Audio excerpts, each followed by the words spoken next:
she blows. About 3 months out away from being ready for SEMA, we're putting in the rear axle, and I find out that the front subframe was put in this truck wrong a long time ago. This has been there for a long time, and they had a 350 on it, and then a friend of mine got this truck. We did a little more work on it, but never really got the rear end part done.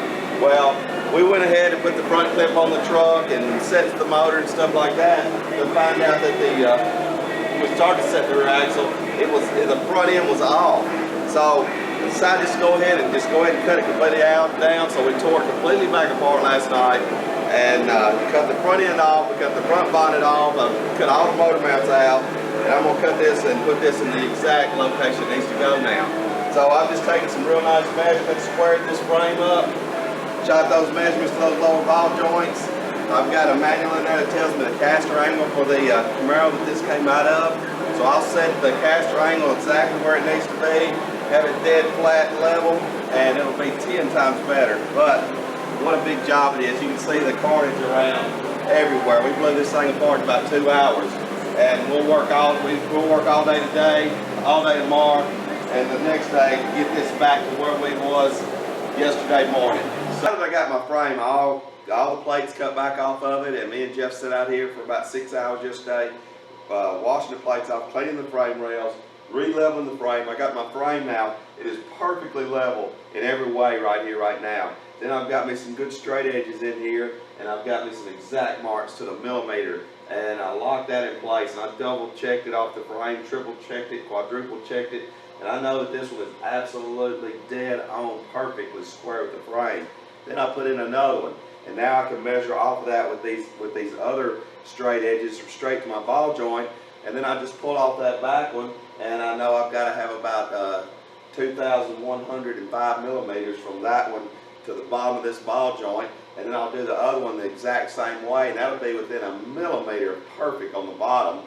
Then my top, I've got my measurement on the top, and I'll pull to the top and put it in its right spot, and then it'll still be adjustable with this upper control arm. And then on my kingpin angle, I know that this Camaro front end is about 1/2 to 1 degree of net positive caster in it, so I made me a caster pin. This sits right in between my ball joints stems and sits in there real nice and tight, and then I'll set that angle right in here. Now I'm going to add a couple of degrees. I'll probably set this at about 3.5 or so, because this truck is going to set downhill a little bit, and then that'll put that caster back in it.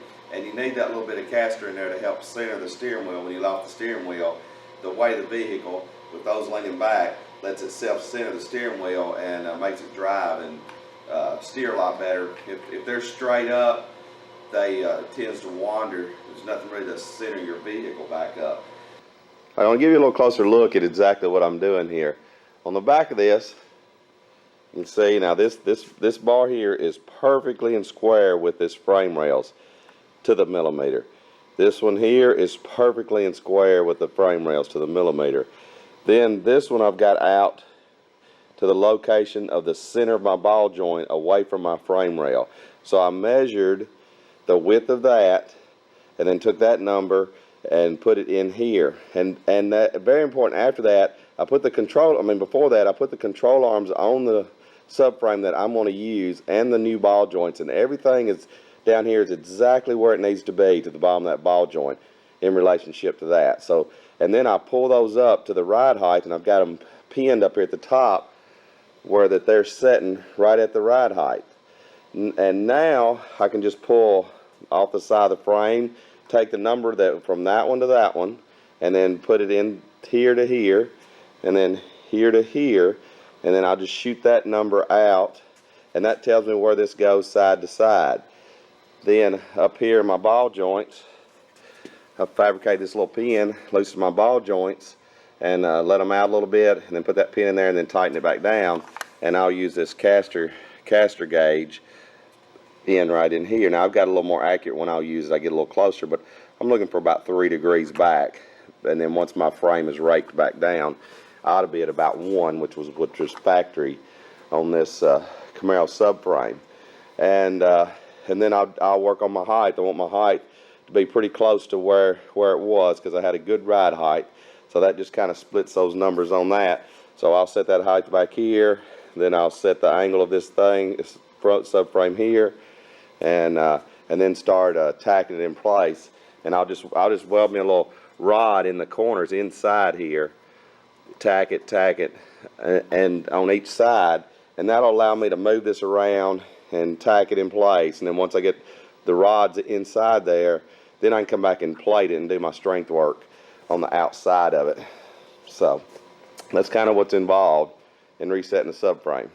Now, after about 3 hours of just walking around and measuring and remeasuring and moving, anytime you move this one way, it changes it over there, or vice versa. I've got it exactly where I want it. It's perfectly level there, perfectly level here, perfect level here, here, there. Then I've measured off of this frame and got some good numbers, and I've got the kingpins exactly perfect side to side. Not only being 12 millimeters back on this side, it was actually about 4 millimeters this way. So I've got that back in place. So now, and I did that with these little clamp vice grip, these little bars in there, and that allowed me to move it around and maintain my distance of 2,105 millimeters from right there to right here, and it's exactly the same on the back of that. And then with my adjuster, I have my pin in here, and I was able to get my angle with my angle finder, and I always check it on this side, then I'll check it again on that side just to make sure that I'm getting a good accurate reading. And I've put this up to about 4 degrees in this right now because my frame actually has a rake from front to rear with those big tires in the back, as low as I can get it, and they start touching the wheelhouse or the inner fender, so I can't go any lower in the rear, so it's going to have a little bit of a rake. So I factored that in, and it's about 2 inches or so higher in the back. So I factored that into this. So that 4 degrees, when this goes up, is actually going to go on down to about 2 degrees. And then in here, I've got this set at 0, so I can still go forward and back with this at 0. So, but I'm hoping that time I get done with these at dead 0 on both sides, I'm going to be exactly at about 1 degree, 1.5, maybe something like that. So I'm going to get that all, I got all that set in place. Now I'm fixing to start locking this in. So I ain't touched it, and like I said, I've measured, and I've cut me these little rods. I've got 8 of them cut. And I'm going to come in here, and they're going to stay inside the frame, and I'm going to tack one on each corner on both sides, and then that's going to lock it down. I'm still going to leave all my stands under there, but it's going to be locked down in place, and these are going to stay inside the frame rail. I use these little round pieces because they're easy to get up in the corner, and they're going to stay inside my frame rail. And you don't want to use a longer piece of metal, something that might stay in there and vibrate or whatever. And I'm also going to make it where I'm going to run my heater lines through this, through here and around. I don't want anything to be inside there and touching my heater line. And then the other side, I'm going to do wiring out the front. So that way nothing will be touched inside there. So I'm going to get these in place, and every time I put one in and tack it, I'm going to go measure everything again, and I'm going to put in one on that side, and I'm going to measure everything again. I'm going to do that 8 times. By the time I get these, all 8 of these in place, this thing will be locked down absolutely in the most perfect spot. And we got these welded in place. Let me give you a closer look. Those are some 3/8 rods, and I've welded them in pretty stout because I'm going to leave them inside the frame. So I've cut them where there's nothing sticking out inside of them, and I've welded that where I kind of washed the end down on each one of them, but really got them in there solid because they're going to stay inside there. And then I'll just do my plating. But with them in place, and I've got all my measurements right on the money, I'm going to leave the jack stands under it, and I'm going to plate everything I can plate on this side, and then flip this frame over and plate the bottom side. And I'm just going to cut and fabricate plating and just kind of mold it right into there, and then I'll come back with one big gusset across the side when I get done with both sides. So we're fixing to start making some plates. My plates fabricated. I took me a piece of cardboard, wherever it is right here, and laid up there, made me a template, got my plasma cutter, cut it out, and like I said, these rods I'm going to leave in there.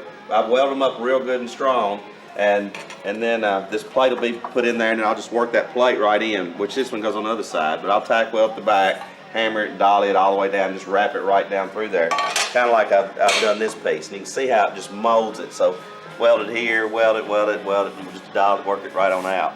And then from there I'll finish welding all that up and grinding it off, and it'll look nice. I went ahead and cleaned out the inside for my lines and water hoses and electrical wiring. So, well, it's been several long days here the last few days, but I finally got all this plating done. I've got it upside down now, and I finished out the bottom plates, and all I got to do is flip it over and grind the top plates. I've got it pickled right now. That's why it kind of looks a little bit white. And I did a little work inside there. I went ahead and cut my holes for my heater hoses, added my little channel where I'm going to run my electrical line up through this. And but now I get to put it back to where I was about a week ago. So I'll flip this back over, finish up that top, and then put all this back together, reset the motor, and then try to get back on that rear axle. So yeah, put me about a week behind here. So, but we'll get it. We'll flip this thing back over and put it back together. Show you a little closer look at my splice here, my hole for my heater hose, and then on the other side, got that spliced in and with some 10 gauge, so that ought to work pretty good. Well, 5 days later, after finding out that subframe was off, we were able to get this thing back together. So we have really been humping for the last 5 days. But now it's time to get back to where I was at before we found out that subframe was out, and the reason why I found out the subframe was out. So on the rear end in here, his two rear frame rails on the side, one of them was bent, so I just went ahead and cut it off anyway, and I've got it straight. The other, and then I'm going to move those in about an inch on both sides, and I'm going to form all that back in there, and I'm going to make that pretty strong because the coil springs are in the back and all the way the truck is on that. So I'm excited to get back on this thing again and get moving forward. Just what a terrible way to have to back up for 5 days this far out. We've got about 3 months or so-ish to go. So I'm going to get in here and remake all this rear end, and then I'll give you another update a little bit later.